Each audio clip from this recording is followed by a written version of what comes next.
유달리 눈보라가 심했던 겨울도 지나고 다시 새봄이 왔다. 이른 아침 요한의 아버지 요한검은 이웃인 김제 용지로 정교 활동에 나섰고, 요한과 루갈다는 여느 때보다 일찍 마을 사람들과 노복들, 그리고 이웃 마을에서 찾아온 교우들을 모아놓고 다가오는 부활절 때 영세를 위한 예비 교리 공부를 시키느라 바빴다.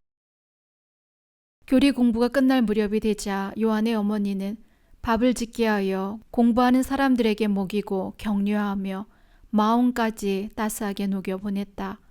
이렇게 하여 루갈다와 요한의 하루하루 생활은 오직 하느님께 의존하는 겸손된 생활로 그 즐거움이 가득했다. 그러던 어느 날이었다. 뜻하지 않은 검은 구름이 휩싸여 왔다. 요한과 루갈다는 그날도 뒷마루에 앉아 교리 공부를 하고 있었고, 요한의 아버지는 요즘 뜸해진 서울 소식을 궁금히 생각하며 뜰 안을 산책하고 있었다. 갑자기 10여 명의 나졸들이 대문을 열고 몰려들어오더니 한 관원의 지휘로 집안을 포위하고, 또 다른 관원은 요한의 아버지 아우구스티노를 발견하고는 요한검이요 하고 소리를 질렀다. 무슨 영문인 줄 모르고 요한검은 물었다. 무슨 일이게 이러는 거요? 우리도 모르오. 다만 감사의 명령이니 어서 갑시다. 그리고는 오랏줄로 포박시켜 앞세웠다. 나졸들은 중죄인을 다루듯이 난폭하게 잡아가지는 않았다. 그것은 유 아우구스티노가 워낙 이곳에서 덕망이 있으며 관에서 상을 내리겠다는 뜻까지 말한 일이 있은지라 감사가 조심스럽게 다루어 잡아오도록 명령했기 때문이었다. 어찌되었건 중앙에서 천주교 문제가 심상치 않게 돌아가고 있다고 직감한 요한검 아우구스티노의 표정은 담담하기만 했다.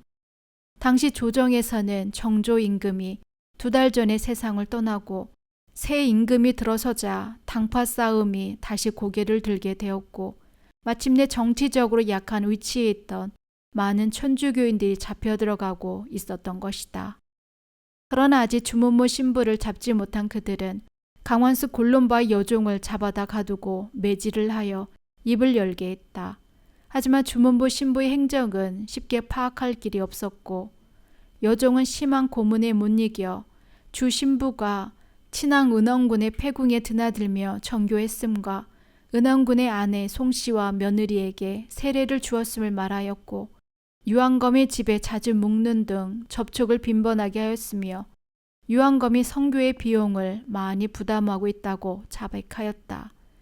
이래 중앙관에서는 유한검을 문초하면 여러 가지 큰 수확을 얻을 수 있다고 판단하여 전라감사 김달순에게 긴급 명령하여 유한검을 잡아들이라고 했던 것이다. 삽시간에 이 소식은 이웃 마을까지 전해지고, 유한검 앞에 선 관도 기가 죽은 마당에 이 무슨 청천벽력이냐고 사람들은 몹시 흥분하며 술렁거렸다. 며칠이 지나자 또 관에서 나졸들이 들이닥쳐 마침 집에 와 있었던 유한검의 동생 관검과 요한, 그리고 때마침 한양 소식을 가지고 온 윤지연을 잡아갔으며, 글선생 한정흠, 친척인 이유집과 청지기 김유산, 그리고 노복 가운데 김천의 안드레아 등을 모두 잡아갔다. 감사 김달수는 처음 유한검을 다루기가 매우 어색하였다. 유한검은 그동안 선량하기로 소문이 나 있는 선비요, 또 감사인 김달순과는 아는 사이인지라 함부로 다루기가 어려웠던 것이다. 그러나 이미 조정이 엄명이요 워낙 큰 제목이 붙어 있었기 때문에 별도리가 없었다. 유한검은 나라에 대역죄를 지었으니 단단히 신문하여 사실을 밝혀 올리라는 조정이 엄명이 있었느니라. 대체 무슨 죄를 저질렀는지 낱낱이 아뢰도록 하라.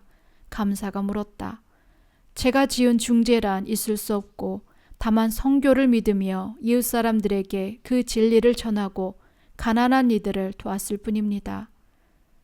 감사는 다시 말했다. 나도 처음 하명서를 보고 내 죄를 퍽 동정해 보았지만, 내가 천주학을 믿으면서 국가를 위태롭게 하는 무리들과 깊은 관련이 있는 듯하니 거짓 없이 말하고 잘못을 뉘우치도록 하라. 천부당 만부당하신 말씀입니다.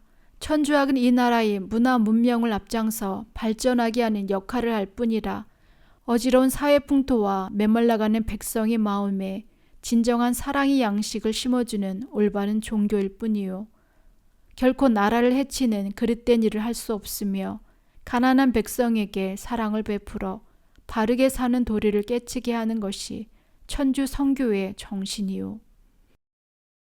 너희들은 이른바 성교란 이름의 사학으로 서양 배와 병사들을 데려다가 사회를 혼란하게 하고 나라를 위태롭게 하였을 뿐 아니라 중국인 신부를 미리국시켜 허무맹랑한 소리로 선량한 백성들을 현혹시키고 있다. 거기에 내가 많은 비용을 대고 있고 신부를 너희 집에 묵게까지 하였다고 적혀 있는데 이것이 사실이냐? 감사는 날카롭게 물었다. 유한검은 어차피 이렇게 된 바에야 할 말은 바르게 해야겠다고 생각이 들었다. 서양배와 병사를 데려다 놓고 나라를 위태롭게 했다는 말은 반대 당파에서 만든 억설에 불과하고 이 문제는 선왕이신 정조 임금께서도 크게 거론할 바 못 된다고 접어두셨습니다. 그리고 외국 신부와 스승을 모셔오는 데 힘쓰고 그 일부 비용을 댔다는 건 사실입니다. 신부는 전에 한번 모신 적이 있었지만 지금은 귀국하셨다는 소식을 들었습니다.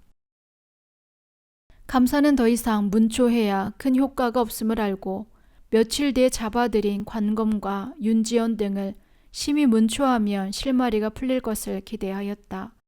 그래서 우선 유관검을 심한 매질로 문초했던 바 거의 미친 사람이 되고 배교의 뜻을 비쳤으며 서양의 배와 병사를 데려오는 일이 나라를 위태롭게 함을 알면서도 형 한검과 힘을 합쳐 죄를 저질렀다고 거짓 자백까지 하였다.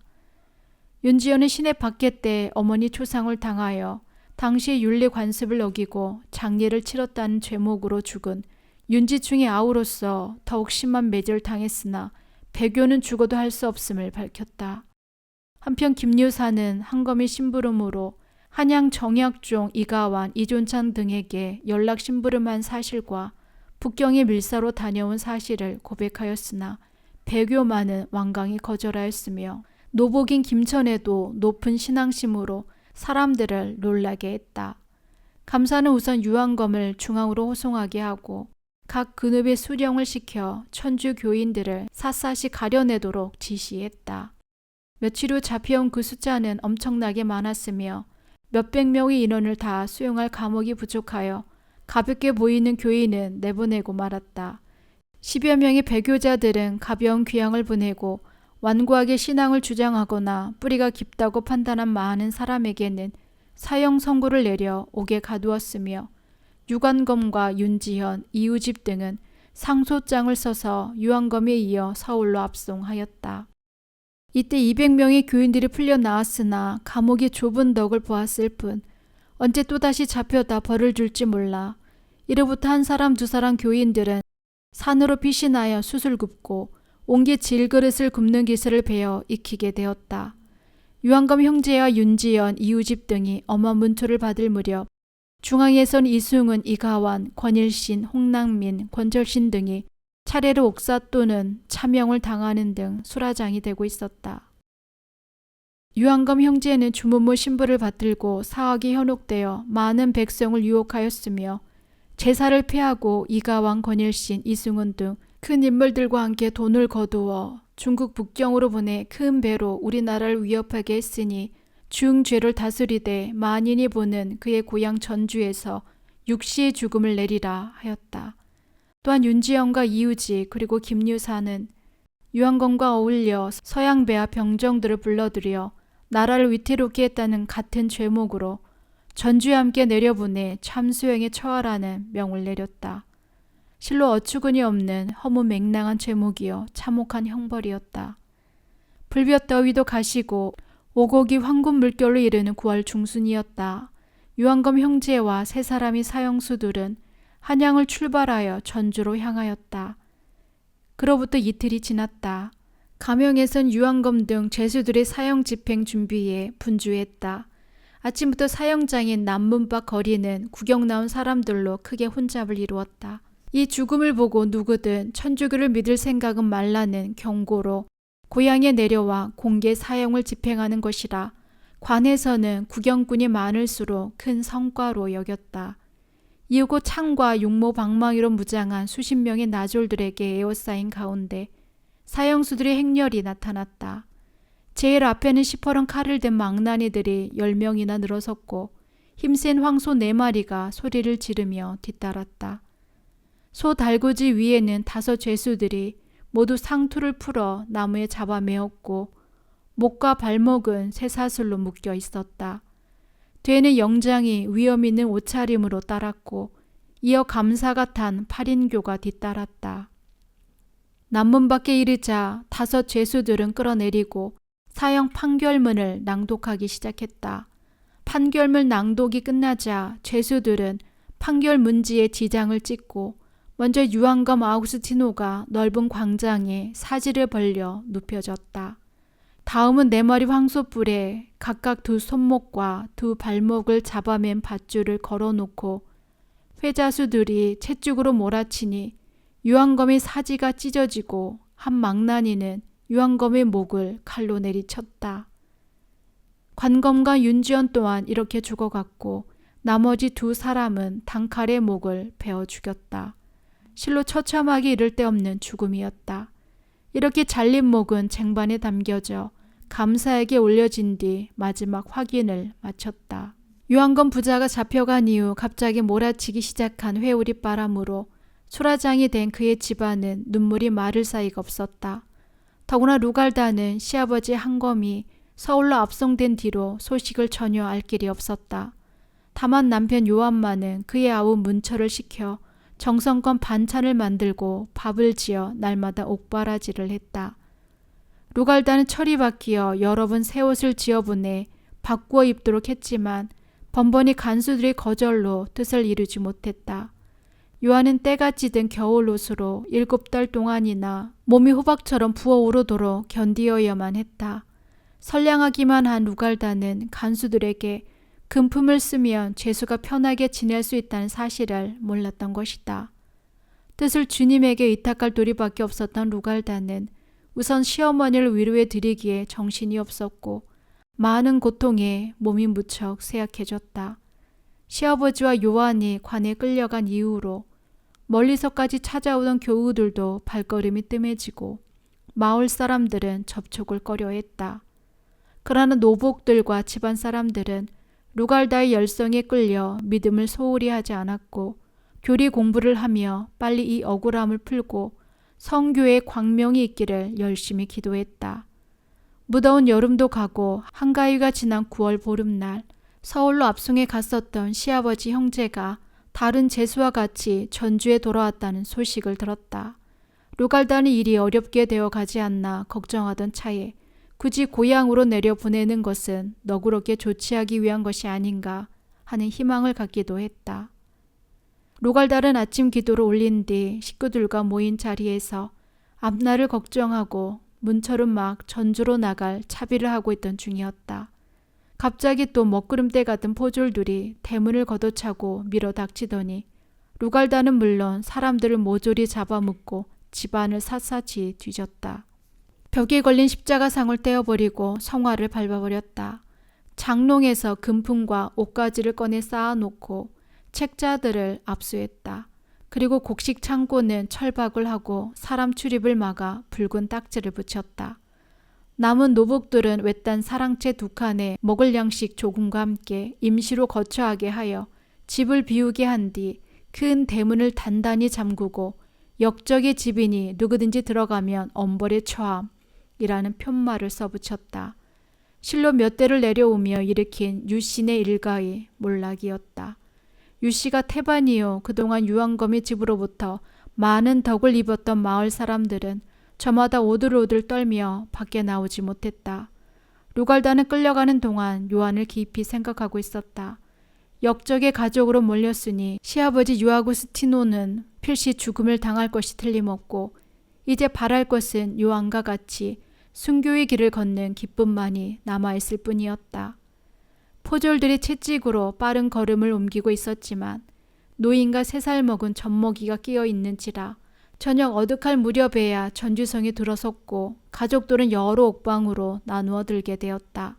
루갈다는 처음에는 수청드는 기생들이 사는 수급청이라는 곳에 가두었다가 밤이 어두워질 무렵이 되자 큰 옥방으로 옮겨졌다. 큰 방은 아주 큰 2칸짜리 긴 방이었는데 이미 시어머니와 요한의 동생들이 들어있었고 그 옆 작은 방에는 숙모와 그리고 중성이 들어있었다. 어둠이 완전히 짙게 들이우자 콩이 섞인 호밀밥에다 반찬으로 소금장이 들어왔다. 어른들은 그 누구도 먹으려 하지 않았지만 철모르는 어린 아이들은 배고파 보채던 차에 정신없이 먹어치웠다. 옆에서 지켜보던 시어머니가 치맛자락을 걷어 올리더니 두 눈을 가리며 흐느끼기 시작했다. 저 어린 것들이 무슨 죄를 지었다고 옥살이를 시키며 거지만도 못한 취급을 하느냐고 울며 원망했다. 하지만 루갈다는 어머니 원망을 바로잡아 주었다. 어머니, 눈물을 거두세요.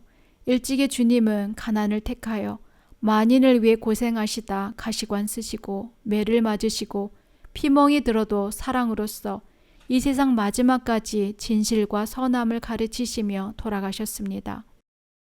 우리에게 고통을 주는 저들을 미워하지 마시고 오히려 불쌍히 여기실 것이며 우리 모두 일찍 주님 곁으로 가게 됨을 기뻐해요. 이는 루갈다 시어머니뿐만 아니라 옆방에서 듣고 있던 중성이도 놀랍도록 차분한 형수의 말에 비통한 마음을 거두고 모든 것을 주님의 뜻으로 여기며 가족들의 행동 역시 주님의 뜻대로 이루어지도록 기도드렸다. 밤이 한창 깊어졌을 무렵 옆방에 갇혔던 식구들이 루갈다가 있는 큰 방으로 합쳐졌다. 아이들은 영문을 모르고 한 방에 식구가 모였으니 경사스러운 날인 줄 알고 즐겨 놀다 지쳐 잠이 들었다. 하지만 어른들은 누구도 잠을 이룰 수가 없었고 루갈다는 근처 어느 옥방에 갇혀 있을 요한이 몹시 보고 싶었다. 루갈다는 이제 요한과 함께 주님 곁으로 가기를 간절히 기도드렸다. 이튿날 아침이었다.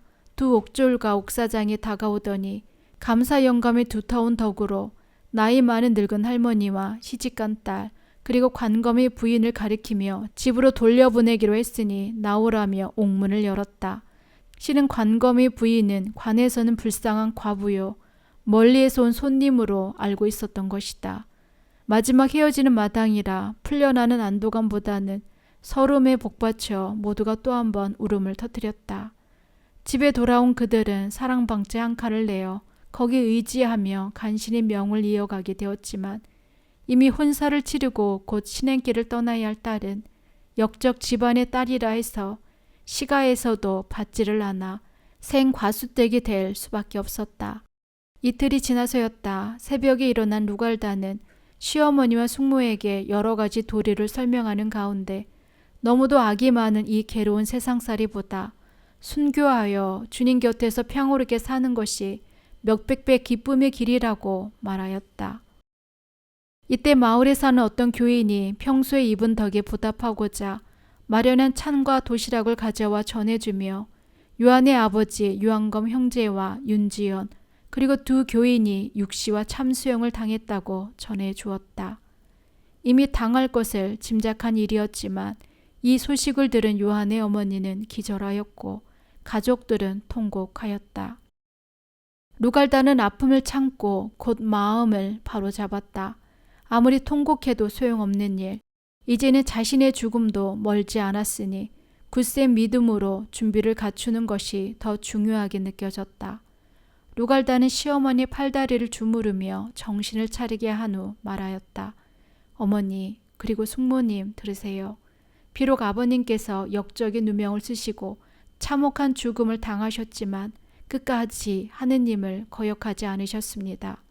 관졸들은 이제 우리의 재산을 빼앗아갔고 머지않아 우리들 역시 천주교도의 가족으로 몰아 모두 사형에 처할 것입니다.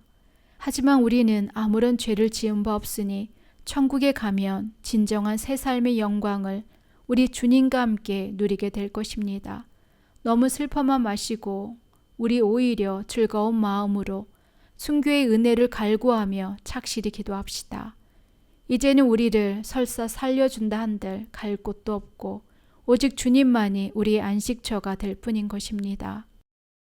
루갈다는 이렇게 시어머니와 숙모님의 마음을 안정시키고 새로운 삶의 길을 걷도록 인도하기에 여념이 없었다. 옥에 갇힌 지 열흘이 지난 어느 아침이었다. 옥졸들이 문을 열고 들어오더니 이어 옥사장이 들어섰다. 옥졸들은 아직 잠이 들어있는 새 아이를 안고 나갔고 옥사장은 아이들이 옥에서 고생하니 덕 있는 사람에게 맡겨 편히 살게 하기 위한 것이라고 말하였다. 실로 살을 저미는 듯한 고통을 느끼게 하는 기막힌 슬픔이 아닐 수 없었다. 여인들은 돌려보내달라고 몸부림치며 사정에 또 사정을 하다 못해 기절하고 어린 것들은 울며 불며 엄마 엄마 외쳐댔다. 정말 슬프고 괴로운 날이었다. 루갈다와 시어머니는 이번 아이들과의 이별이 곧 영원한 이별임을 알고 있었다. 아이들을 편안하게 하기 위해 데려간다는 옥사장의 말은 거짓이요. 외딴 섬으로 귀향을 보내는 것이었다. 3살 난 일문은 신진도로, 6살 난 일석은 흑산도로, 9살 난 서민은 거제도로 각각 귀향을 떠나보내는데 너무 어린 아이들이라 울거나 귀찮게 굴 때는 호송인들이 죽여 없앨 수도 있는 그러한 죽음이 귀향이었던 것이다. 루갈다는 얼마 전에 들었던 주신부님의 순교와 자기를 그렇게 아껴주던 강완수 골룸바의 죽음, 그리고 수많은 교우 회장들이 죽임을 당했다는 소식을 되새기며 자기나 가족들의 죽음보다 이 나라 천주교의 앞날이 걱정스러웠다. 그리고 며칠이 지난 밤이었다. 늦도록 잠을 못 이루다가 새벽 무렵에야 살짝 잠이 들었는데 하얀 소복 차림의 서울 친정 어머님을 꿈에서 뵈었다. 어머니는 루갈다의 머리를 쓰다듬으면서 거룩하게 살다가 거룩하게 죽어야 한다고 말씀하셨다. 잠에서 깬 루갈다는 꿈에서 본 소복 차림의 어머니에게 무슨 불행한 일이 생긴 것이라는 예감이 들었다. 과연 아침밥을 가져온 하인에게서 급히 쓴 듯한 편지 한 장을 받았다. 친정 어머니 글씨였다. 눈물을 진정시키며 읽어내려간 사연인즉 오빠 경도가 얼마 전에 옥에 잡혀 들어갔고 온통 집안이 어지러운 상태이며 루갈다 시아버지께서 서울에서 문초를 받고 하양했다는 소식을 들었는데 어찌 되었느냐는 눈물로 얼룩진 글귀였다. 루갈다는 반가움보다도 잠시 서글픔에 복받쳐 눈물이 마르지 않았고 우선 어머니께 위로를 드리기 위해 답장을 써야겠다고 생각했다. 먹과 붓이 필요했다. 루갈다는 지난번 요한에게 철박힌 옷을 여러 번 넣었다가 옥졸들의 방해로 뜻을 이루지 못한 후 금품으로 매수해야 한다는 뒷말을 생각했다. 역시 부잣집 며느리인 자기에게 무엇인가 얻을 것을 노리고 있다고 짐작한 루갈다는 지나는 한 늙은 옥졸을 불렀다. 루갈다는 먹물과 붓 한 자를 구해오도록 하고 끼고 있던 금가락지를 뽑아 주었다. 옥졸은 기뻐하며 손수 가른 먹물과 붓을 가져왔다. 루갈다는 껴입고 온 명주 속치마를 벗어 펴놓았다. 그리고 치마폭을 찢어 바닥에 깔아놓고 답장을 쓰기 시작했다. 한편 루갈다의 친정 경도의 집에도 신유박해 이후에 거센 회오리 바람은 그치지 않고 불어오고 있었다. 관에서는 더 이상 왕족이라고 내버려 둘 수 없음을 결정하여 경도를 포청으로 잡아들였다. 경도는 몸이 불편한데도 심한 문초를 받았다. 그리고 끝내는 왕가의 집안으로서 채통을 지키지 못하고 제사를 폐하고 문벌이 낮은 역적 집안과 누이를 혼사시켰다는 죄목으로 사형을 언도받고 말았다. 그러나 어찌된 일인지 몇 달이 지나고 한 해가 저물도록 경도의 사형은 집행되지 않은 채 감옥 생활만 계속되었다. 이는 이승훈, 황사영, 이가완, 정약종 등의 처형이 더 급했으며 또 너무도 많은 순교가 계속되는 바람에 경도의 죽음이 밀려났던 것이다. 마침내 경도의 죽음도 하루 전으로 다가왔다. 경도는 오히려 마음이 편안해졌다. 이제 이 세상의 고통에서 벗어나 주님 곁으로 갈 것을 생각하니 기쁘기 한량없었다. 경도 요한은 경건히 앉아 기도를 드린 후 어머니께 마지막 편지를 쓰기 시작하였다. 이 무렵 경도의 집에서는 어머니가 멀리 호남으로 시집 보낸 딸과 죽음을 앞둔 경도를 걱정하며 눈물과 한숨으로 세월을 보내더니 병석에 눕고 말았다. 점점 더 병은 악화되었다. 어느 날 멀리 전라도에서 한 늙은 노인이 딸 루갈다의 편지를 가지고 찾아왔다. 그렇게도 소식이 궁금하던 딸의 편지에 손은 떨리고 목이 메는 것을 애써 진정시키며 읽기 시작했다. 어머니 보십시오. 너무도 어려운 때를 당하여 불효소녀 맺힌 마음 털어 아뢰려 하오나 떨려 이루다 말로 헤아릴 수가 없습니다. 비록 불효여식이 죽음에 이르렀다 하여 너무 서러워 마세요. 특별히 주어진 운명을 버리지 마옵시고 마음 편안히 순명하십시오. 유행인 주님께서 버리지 아니시는 은혜를 받으시거든 감사히 여기세요. 제가 이 세상에 살았음이 진실로 떳떳하지 못한 자식인가옵니다. 쓸데없는 자식인 하나 특별하신 은총으로 죽음을 결심하는 날이면 가히 어머니도 옳은 자식 두었다 할 것이며 떳떳한 자식이 될 것이니 이 쓸데없는 자식을 진실되고 보배로운 자식으로 만드심이 될 것입니다. 천만 번 바라옵기는 지나치게 마음 상하지 마옵시고 너그럽게 참아 이겨 나가주세요.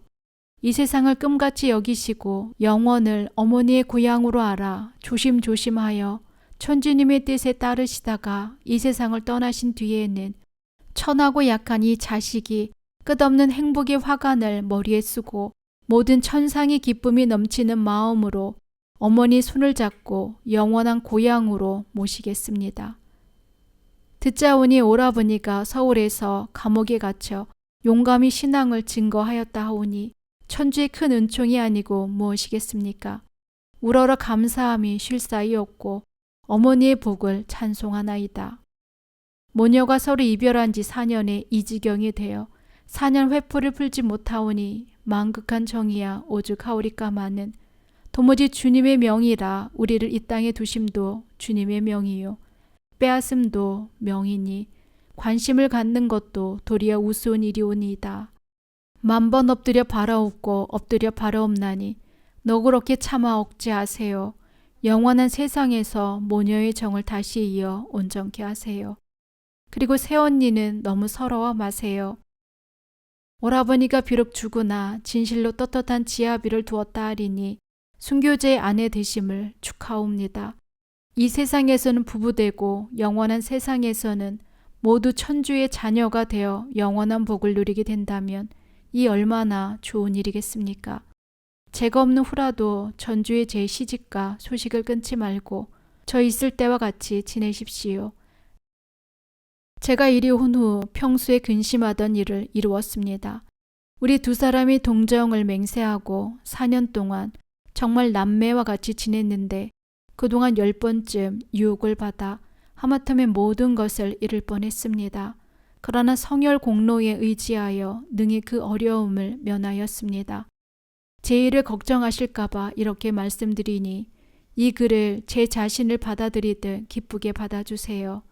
뜻이 이루기 전에 글을 써 올리는 것은 경솔하기 쉬우나 어머니 걱정을 덜고 반기시게 할 것을 생각하니 이로써 위로를 삼고 싶습니다. 드릴 말씀이 한없이 많사오나 종이에서 아랠 길이 없어 대략 아랩니다. 신유년 9월 27일 여식 엎드려 올림. 너무도 마디마디 사무치는 뼈아픈 글귀였다.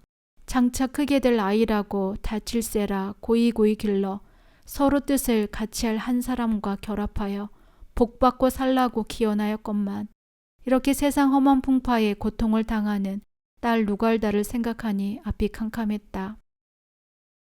하지만 루갈다가 거룩하게 동정을 지키고 이제 아무런 두려움 없이 영원한 복을 누리기 위하여 주님 곁을 향하고 있으니 더 바랄 것이 없었다. 루갈다 어머니는 흐느껴오는 며느리를 보고 말했다. 아가야, 눈물을 거두어라. 우리는 천주님의 강복을 받고 있느니라. 내 남편이 곧 치명할 것이니 루갈다가 결혼하였지만 서로 남매처럼 동정을 지키며 하느님을 섬기다 치명할 모양이니 이 얼마나 거룩한 은총이냐. 우리 이제 루갈다의 뜻을 받아 슬퍼만 말고 어려움을 견디어가며 하느님을 공경하고 서로 사랑하며 천당에서 서로 만날 날을 즐겁게 기다리자. 실로 믿음이 아니고서는 있을 수 없는 인내요 그든 의지력의 표현이었다. 며느리 경도 부인도 옆에 있는 아들을 쓰다듬으며 어머니 너무 마음 아파하지 마세요. 저도 이미 이런 일을 당하리라고 짐작하고 있었어요. 치명은 성스러운 일이니 슬퍼할 일이 아니라고 생각합니다. 저도 어머니 가르침을 따라 오로지 주님을 섬기며 그 명에 따를 뿐입니다. 하고 어머니를 위로해 드렸다. 추운 석 달 금은깨가 이르자 한 중년 사나이가 헐레벌떡 찾아와 편지 한 장을 전하고 돌아갔다. 옥에 있는 경도의 글이었다. 뜻밖의 편지에 경도 부인은 떨리는 손으로 펴들고 흐르는 눈물을 억제하며 어머니에게 읽어드렸다. 그러나 너무도 오랜만에 남편 소식에 벅차오르는 가슴을 가다듬지 못하고 자꾸만 흐느꼈다. 이 아들은 오늘로써 마지막 글어를 어머니께 올립니다. 주님께서 이 큰 죄인을 특별한 은혜로 당신께로 부르십니다. 저는 마땅히 죄 지은 것들을 뉘우치고 정성을 다하여 죽음으로써 주님의 은혜 갚아야 할 것입니다. 그러나 평생 동안 지은 죄가 바다같고 하늘에 이를 만큼 넘쳐 이런 기적 같은 은총을 받잡고도 마음의 목석 같아 감사의 눈물도 흐르지 아니하오니 아무리 천주의 무한하신 인자하심을 생각할지라도 어찌 부끄럽지 아니하며 엄벌이 두렵지 아니하겠습니까? 다만 생각하오면 이 아들이 죄악도 무한하다 하나 어진 우리 천주님의 사랑 또한 무한하오니 자비하신 손으로 이끌어 주시면 만번 죽은들 무슨 아까움이 있으며 무슨 미련과 그리워할 것이 있겠습니까? 제가 몹시 마음이 약하여 용감한 결심을 못하고 다만 천주의 특별한 은혜로 제가 죽음을 당하게 되면 얼마나 큰 행복일까 생각하였습니다. 그런데 오늘 천주께서 제 소원을 들어주시니 이것이 가장 큰 은혜가 아니겠습니까? 내일은 멀리 떠나는데 어머니께 자식 노릇할 날이 없으니 이 땅에 머물러 살던 혈육의 정이야 어찌 없어지겠습니까? 그러나 부싯돌, 불똥 같은 짧은 세월이 오래될 것 같지 않습니다. 지금은 삶이 비록 괴롭고 견디기 어려우나 곧 변하여 달고 즐거운 낙이 된다는 것을 아시리라 믿습니다. 부디 마음 많이 상하지 마시고 평안하셨다가 천국에서 영원히 모입시다. 신유년 12월 25일 아들 가롤로 올림. 혹시 살아남을까 했던 한 가닥 희망도 사라지고 딸 루갈다의 편지로 인한 상처가 아물기도 전에 다시 눈물로 얼룩진 글을 받은 것이다. 루갈다 어머니 권씨 부인은 일찍 친정 오빠들로부터 철저한 종교 교육을 받았고 순교의 피를 이어받았다. 이제 아들과 딸이 순교하는 마당에 물론 기쁨이야 컸지만 역시 사람이기 때문에 핏줄과 헤어지는 아쉬움이 가슴을 칼로 찌르는 듯 했다. 며느리와 함께 밤새도록 울어도 답답한 가슴은 시원해지지 않았다. 한편 경도는 어머니에게 편지를 띄운 이튿날 관졸들에게 끌려 서서문 밖 내거리 형장에 다다랐다. 이때는 경도 말고도 사형수로 끌려 나온 사람이 15명이나 되었으며 이들 가운데 홍 안토니오와 황서영이 토굴로 피할 때 몸소 상복을 지어 입혀주고 무사히 피할 수 있도록 도운 최설애와 황서영을 토굴에 감춰준 옹기꿀 주인 김기둥도 끼어 있었다. 경도가 맨 먼저 늠름한 자세로 참수형을 당하였다. 이때 가롤로 경도는 꽃다운 나이 22이었다. 그의 10월 초 닷새 날이었다. 임금이 천주교인을 함부로 죽이지 말라는 분부가 내렸음에도 불구하고 조정에서는 김대비와 그에 가까운 대신들이 모여 의논한 끝에 제가 가볍고 배교한 자만 석방이나 또는 귀양을 보내기로 하고 그 밖에 모두 처형하기로 결정을 짓고 전국에 밀령을 내렸다. 그리하 이튿날은 바로 이금 부도사가 서울에서 전주로 내려왔다. 감사 김달수는 김대비의 뜻을 전달하고 역적의 아들로 죄가 무거운 루갈다의 남편과 그의 아우 문철을 사형에 처하기로 결정을 내렸다. 루갈다는 왜 요한 문철을 끌어가느냐고 이상히 여기는 시어머니와 시숙모에게 이제야 요한 드 형제가 복을 받아 주님 곁으로 가는 때가 온 모양이라고 말하였다. 그리고 부들부들 떨며 흐느낌을 참지 못하는 시어머니에게 위로의 말을 하였다. 어머니, 아버님이 모든 부귀와 영화를 버리고 주님을 증거하기 위하여 순명하시고 천국에 가 계십니다. 우리도 어떤 유혹에도 빠지지 말 것이며 기꺼운 마음으로 아버님을 뒤따르는 것이 마땅한 일이라 하겠습니다. 예수님께서도 말씀하시기를 너희들이 나 때문에 사람들에게 미움과 욕과 손가락질을 받고 재산과 생명을 잃으며 100배 1000배 더 갚음을 하늘에 계신 너희 아버지께서 예비해 주신다고 하셨습니다. 우리는 빼앗길 것을 다 빼앗겼습니다. 사랑한 식구들의 생명도 재산도 모두 말입니다. 이젠 요한 형제가 가고 나면 우리 차례입니다. 우리는 마지막 가는 날까지 신앙을 굳게 가져 주께 순명하는 것만이 온 가족이 즐겁게 다시 만나는 길이 될 것입니다. 루갈다 이 같은 말에 시어머니와 숙모도 크게 감동이 되었다. 시숙모도 이제 안정을 되찾았고 옷섭으로 젖은 눈 언저리를 씻고 있는 어머니에게 위로의 말을 하였다. 형님, 너무 슬퍼하지 마십시오. 새 아기의 말과 같이 어차피 우리에겐 이젠 아무것도 남은 것이 없게 되었소. 요한 형제마저 떠나면 남은 식구 우리 네 목숨이 살아남은들 무슨 낙으로 살겠소. 주님에게 욕되지 않게 마지막 날까지 굳은 신앙으로 살다가 깨끗한 죽음으로 똑같이 영광을 입읍시다. 시어머니 또한 눈물을 거두고 며느리 루갈다와 숙모의 손을 잡으며 말했다. 그럽시다. 우리 모두 저들 앞에 비굴하지 말고 최후의 날을 기꺼이 기다립시다. 그리고 이 세상에서 못한 사랑 저 세상에 가서 함께 만나 나누고 긴 영화를 누립시다. 그대로 루갈다는 여러 번 옥졸들에게 요한 형제가 어찌 되었느냐고 물었다. 그러나 모두 모른다고만 말하여 답답하게 여기고 있었는데 옥사장이 무슨 서류를 가지고 지나다가 들러 요한 형제가 교수형을 당했다고 전하였다. 루갈다와 시어머니 등 남은 식구들은 너무나 큰 아픔으로 소리조차 내지 못하고 한없이 울었다. 그리고 잠시 후 이들은 사촌 마태의 울음 섞인 목소리를 따라 죽어간 형제의 명복을 비는 기도를 열심히 올렸다. 이때 루갈다의 슬픔은 그 누구보다도 큰 것이었다. 요한과 결혼한 지 5해가 되지만 아직까지 처음 그대로의 마음에 변함없이 온누이 정으로서 동정을 지키고 그 숱한 유혹을 물리치며 하느님에게 순결히 정을 바쳐온 요한이었다. 그동안 많은 어려움을 겪으면서도 두터운 믿음으로 밝은 앞날을 기약하고 살아왔는데 이제 친오라버니 같은 요한을 하느님 곁으로 보내는 마당에 서로 얼굴조차 대할 수 없으니 가슴이 메어지는 듯하였다. 시어머니와 숙모 그리고 시사촌인 마테오를 위로하느라고 겉으로는 그 큰 슬픔을 억눌렀지만 사실은 이 세상 모든 것을 잃은 듯 텅 빈 마음이었다. 이튿날 저녁 무렵이었다. 한 시종 할아범이 저녁 식사를 가져오면서 요한 형제의 시체를 초남으로 옮겨 지금 묻고 오는 길이라고 기뜸하여 주었다.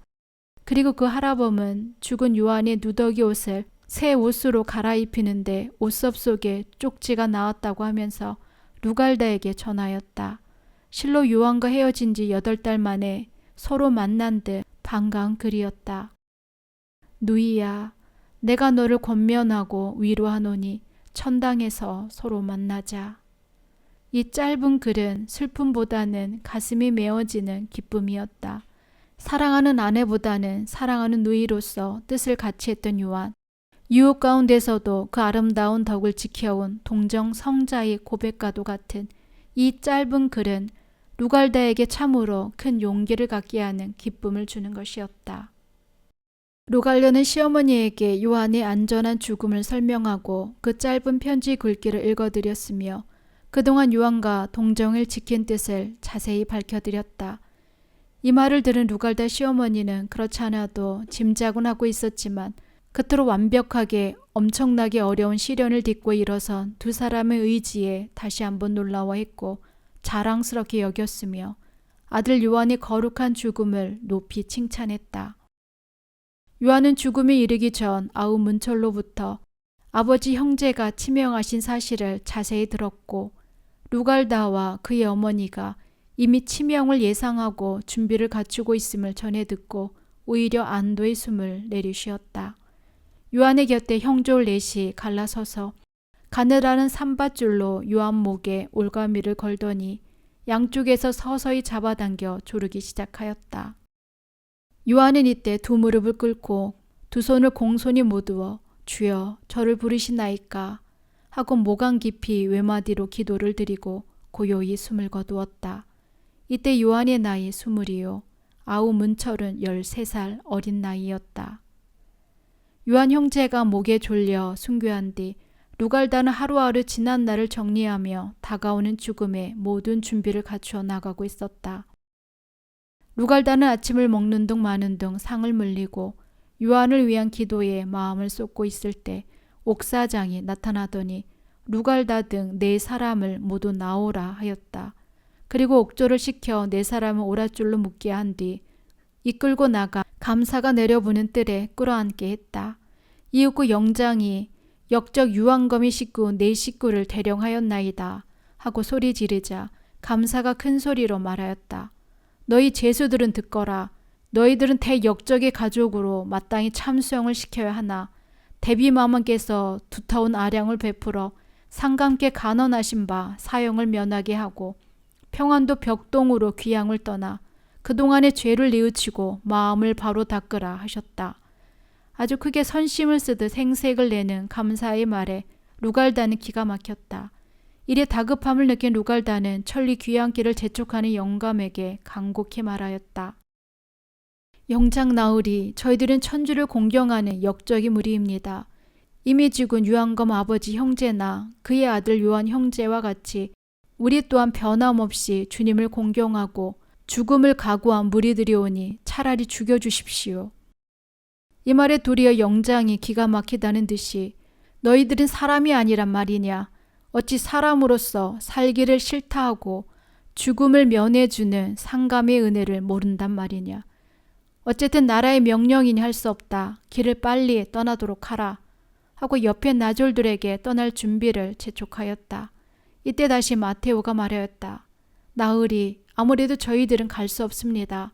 만약 억지로 보내시면 우리는 그곳에 가 그곳 사람들에게 교리를 펴고 주님을 공경할 것을 가르칠 것입니다. 그러니 차라리 저희들을 귀양보다는 죽여 없애는 편이 나으리도 후환을 더는 일이 될 것입니다. 영장은 몹시 귀찮은 듯 버럭 소리를 질렀다. 이 계집들과 놈을 빨리 끌고 떠나지 못할까? 루갈다의 가족은 유한검과 요한 형제가 죽은 정든 고향에서 죽기를 원하며 한산코 떠나지 않으려고 발버둥쳐 보았지만 나라의 명령이라 하는 수 없이 끌려갔다. 그 모습은 보기에 너무나 처량했다. 고향을 떠나 10리길쯤 이르자 그들은 흐르는 눈물이 앞을 가려 도저히 걸어갈 수조차 없었다. 사령들도 동정이 가는 듯 너무 거북이 걸음이라고 욕하던 것을 멈추었다. 그리고 이렇게 먼 천리길을 한 달인들 어떻게 가느냐 하면서 목숨을 구하게 되었으니 힘내어 살도록 하라고 위로까지 해주었다. 그러나 또 얼마 지나지 않아 이번에는 도저히 이대로 안 되겠다는 듯이 사납게 생긴 한 사령이 마테오를 앞에 세우며 회초리를 후려치며 빨리 걸을 것을 재촉하였다. 루갈다는 기진맥진한 시어머니를 부축해가며 옛날 주님이 십자가를 지시고 형장이 골고타 언덕으로 떠나실 때 일을 생각하면서 기도하였다. 주여, 주님의 십자가를 지시고 피투성이 몸으로 고통을 이기시며 골고타를 향하셨듯 우리 또한 그렇게 가옵니다만 불행하게도 거룩한 죽음의 길이 못되움이 한이옵니다. 그리고 예수님은 그때 어머니 성모 마리아께서 찾아와 위로하여 주셨고 베로니카의 수건이 당신 얼굴에 피었땀을 씻어주었으며 시몬처럼 돕는 사람도 나타났고 많은 예루살렘 부인들이 통곡과 슬퍼함 속에서 떠나셨다지만 우리는 너무도 외롭고 허전함만 깔려있는 어두운 길이옵니다. 성모님을 보내시어 우리를 위로하여 주시고 우리를 영광의 죽음의 길로 인도하여 주소서. 루갈다 일행은 여사늪이 머지않은 곳까지 거의 100리끼나 걸어왔다. 날이 거의 저물고 밤에 머무를 곳을 찾느라고 사령들이 두리번거리고 있을 때 오던 길목 쪽에서 누구를 부르는 듯 외치는 소리가 들려왔다. 모두가 이상히 여겨 귀를 기울이니 벽동 가는 죄수들을 멈추게 하라 하고 전주 감령의 사령이 재차 소리를 지르며 쫓아왔다. 사령은 영장에 다시 죄수들을 전주로 되돌려 압송하라고 한다고 전하였다. 호송하는 사령들도 조아라 날뛰었다. 잘됐다 잘됐어. 이제 너희들도 고생을 면하게 되었다. 오늘은 저 주막에 가서 밤을 보내고 새벽에 떠나도록 하자. 나이 먹은 사령이 주막으로 인도하였다. 사령의 감시를 받으며 좁은 방에 함께 든 죄수들은 여러 가지 생각들로 쉽게 잠을 이룰 수가 없었다. 아무래도 이상한 일이 아니냐. 우리 귀향을 취소하고 이제 와서 석방할 일 만무하고 죽이자는 속셈이 아니냐. 어머니 그래요. 우리에게 죽음의 시간이 가까워진 거예요. 철부지 도령까지 어머니 품에서 떼어 멀리 유배를 보내고 유한 형제를 죽인 마당에 우리 같은 역적의 가족을 거추장스럽게 놓아둘 리 없으니까요. 그리고 우리가 전주를 떠나기 전에 귀양 가더라도 거기서 전교활동 계속할 터이니 차라리 죽여달라고 한 것이 감사의 마음을 건드려 놓은 거예요. 잘 됐어요. 누갈다의 말에 시어머니는 물론 시숙모 마테오도 고개를 끄덕이고 모두 주를 위해 죽는 것이 좋다며 편안한 표정들을 지었다. 새벽에 깨어 루갈다 일행은 전주를 향해 되돌아서서 걷기 시작했다. 이제 귀향길로 향할 때보다 사령이나 죄수들 걸음이 가뿐하였다. 이미 삶을 단념한 지 오래인 루갈다는 되돌아가는 즉시 순교의 영광을 입게 해달라고 기도하였다. 일행은 저녁 때쯤 되어 전주에 도착하였다. 그리고 도착하자마자 죄수들은 또 감사 앞에 꿇어앉혀졌다. 너희들이 죽기를 맹세하고 귀향지에 닿은 뒤에도 계속 천주교도 행세로서 그곳까지 어지럽힌다 하니 어찌 마음 놓고 보낼 수가 있느냐. 정말 너희들의 못된 짓을 고쳐먹지 못할까? 감사는 잠옷 흥분해서 말했다. 그리고 감사는 따로 루갈다를 불러앉히더니 너는 아직 새파른 나이로 서울 태생 왕족이라 하니 뜻을 고쳐먹으면 특별히 석방에 살릴 생각이니 어떠냐 하고 배교할 것을 다시 권했다. 너무나 어처구니 없는 말에 울컥 노여움이 솟아올랐으나 루갈다는 애써 참고 털끌 만큼도 그럴 생각이 없으니 빨리 죽여달라고 애원하였다. 감사는 더욱 노발대발 화를 내었고 나머지 세 사람도 배교는커녕 죽음을 원하자 더 이상 어쩔 수 없다는 듯이 옆에 있는 서기관에게 장궤를 만들라 말하고 영장에게는 형구를 갖추어 죄수들 모두에게 형벌하라고 명령하였다. 나졸들은 형틀을 갖추고 그 형틀에 각각 죄수들을 올려놓은 다음 영장은 명령으로 루갈다와 시어머니 그리고 시숙모와 마테오 순서로 장계의 내용에 따라 신문하기 시작하였다. 나는 대역적 유황검의 며느리로서 일찍이 사학에 물들어 모든 사람들에게 이를 전하며 오늘에 이르렀으니 조정이 정한 법에 의하여 죽기를 원합니다. 이순이. 서기관이 적은 장궤를 읽고 나자 이제 마지막 순간이라고 다시 배교의 뜻을 물었다. 하지만 루갈다는 전혀 그럴 뜻이 없다고 잘라 말하고 속히 죽여달라고 또 애원하였다. 감사는 이 같은 일은 처음이라고 혀를 차며 할 수 없이 장계를 서울로 보내 상고하기로 하고 죄수들에게 각각 다리 매질 30대씩 때리니 모두 온몸이 피투성이가 되어 그 자리에서 기절하고 말았다. 루갈다는 밤이 되어 겨우 정신을 차릴 수 있었다. 그렇듯 피투성이 된 몸이 웬일인지 아픔이 그리 크게 느껴지지 않았다. 그리고 며칠이 지나자 상처도 생각보다 빨리 아물게 되고 보름이 지나자 거의 말끔하게 상처가 가셨으니 이는 주님이 일으킨 기적이라고 루갈다는 감사하게 여겼다. 사형 명령이 쉽게 내려지지 않자 루갈다는 옥사장에게 어찌 되었느냐고 물었다. 옥사장도 이제는 웬만큼 루갈다의 장한 뜻을 알고 동정하는 때라 부드러운 표정으로 이제 곧 서울로 상고한 결과가 루갈다의 뜻대로 내려질 거라고 기뜸하여 주었다. 섣달 중순 무렵이 되자 매서운 눈보라가 휘몰아쳐 왔다. 루갈다는 차가운 옥에서 허름한 옷으로 살에 에이는 듯한 고통을 이길 길이 없었지만 우선 시어머니와 숙모가 어떻게 이 겨울을 넘길 것인가가 걱정이었다. 이런 가운데도 영문에서는 이따금 루갈다를 불러내어 배교할 것을 강요하고 고문도 심해졌다. 다만 루갈다는 빨리 죽음의 날이 오길 바라고 열심히 기도하였다. 이렇게 하여 어느덧 이해도 거의 다 가버린 섣달 21의 날이었다. 동이 트자마자 영장이 옥사장을 앞세우고 와서 옥문의 자물쇠를 열고 죄인들을 다 나오라고 호령하였다. 잠시 후 루갈다를 비롯한 4사람은 감사 앞에 꿇어앉았다. 감사는 루갈다와 그 밖의 사람들에게 마지막으로 배교를 강요했다. 그러나 이제 모든 것이 헛수고임을 알게 된 감사는 죄인들을 큰 소리를 꾸짖고 내일 아침 숲정이 형장으로 끌어내 참수시키라 명을 내렸다. 이튿날 루갈다와 그의 식구 4사람은 결코 슬퍼하지 않았고 서로 위로하며 내일이면 주님 곁에 갈 모든 준비를 갖추었다. 이튿날 아침 루갈다 일행은 목에 큰 칼을 쓰고 머리에는 용수를 내려쓴 채 들것에 올라탔다. 루갈다는 입을 굳게 다물고 있었지만 조금도 죽음을 슬퍼하지 않았고 그 누구도 원망하지 않았다. 다만 한시 바삐 빨리 순교하여 주님을 바르게 모시고 요한을 만나고 싶었다. 루갈다 일행이 전주성을 멀리 두고 형장 숲정이를 절반쯤 넘어선 내거리에 이르자 들것을 맨 나졸들이 쉬기 위하여 잠시 멈추었다. 구경꾼들은 루갈다 일행을 에워싸듯 가까이 밀려들었다. 그 호화스러운 영광을 버리고 왜 저 모양이 되었느냐고 혀를 차는 사람도 많았다. 이때가 주님 은혜에 보답하는 마지막 기회라 믿은 루갈다는 의연한 모습으로 군중을 향해 말했다. 이 차가운 날씨에도 저희들의 죽음을 지켜보러 나오신 여러 어른네들 진심으로 감사합니다. 저희들 죽음은 여러분들 생각하듯 결코 헛되거나 불쌍하지 않습니다. 저 맑고 푸른 하늘을 보십시오.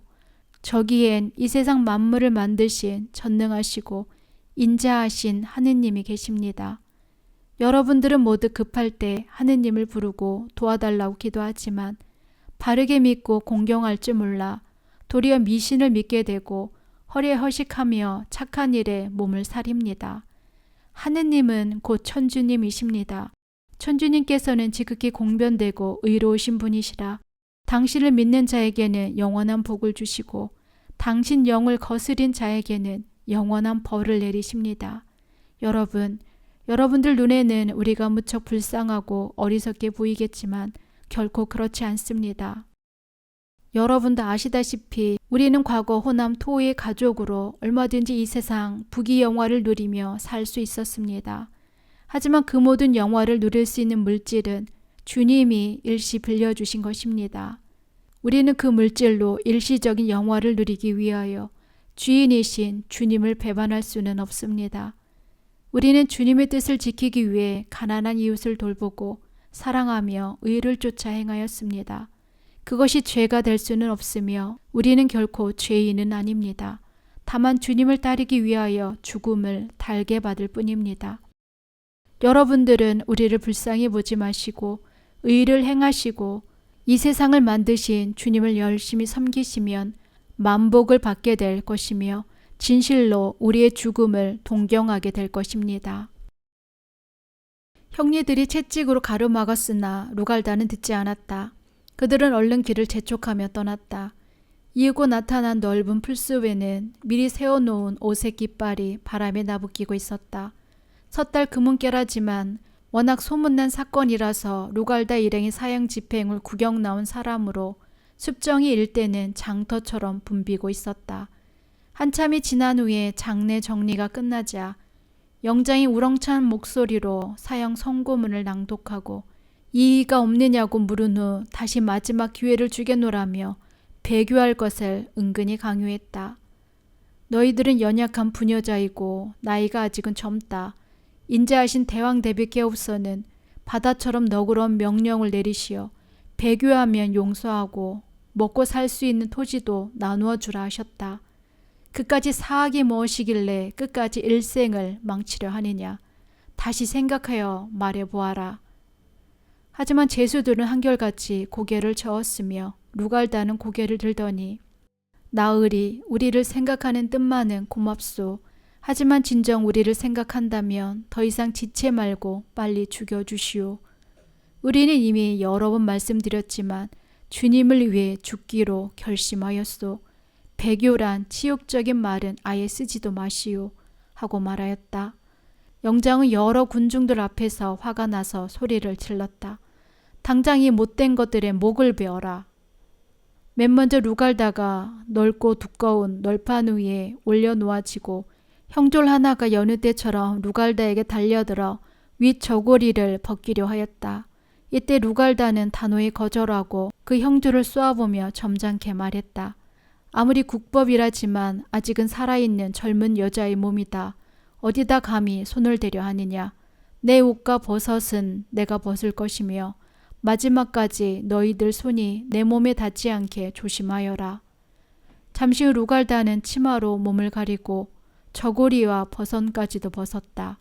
루갈다의 손목은 자기 떼 줄에 메어졌다. 그리고 가느다란 3단줄을 머리채에 잡아매고 형졸 하나가 서서히 잡아당기니 머리가 바르게 축혀 올리며 몸을 끌어안칠 만큼 중심이 잡혔다. 한쪽에서는 사형 노래가 울려 퍼지고 망나니들이 칼춤을 추며 위협을 주더니 다음 순간 루갈다의 목이 피를 뿜으며 잘라졌다. 목은 공중에서 자기 떼줄에 매달린 채 두세 번 위아래로 크게 흔들리더니 멈추고 한 망나니가 루갈다의 머리를 풀어 준비된 쟁반에 담아 영장 앞에 바쳤다. 루갈다의 몸은 목이 잘리는 순간 곤두박질하듯 피를 뿜으며 땅에 넘어지고 때마침 붉게 적신 루갈다의 옷자락에 하얀 눈발이 내려주었다. 이처럼 루갈다는 20년 동안 주님을 위하여 동정을 바쳐왔고 끝내는 주님을 위하여 목숨을 바쳤으니 이 나라 천주교사는 물론 민족사에도 길이 빛나야 할 거룩한 순교라 아니할 수 없다.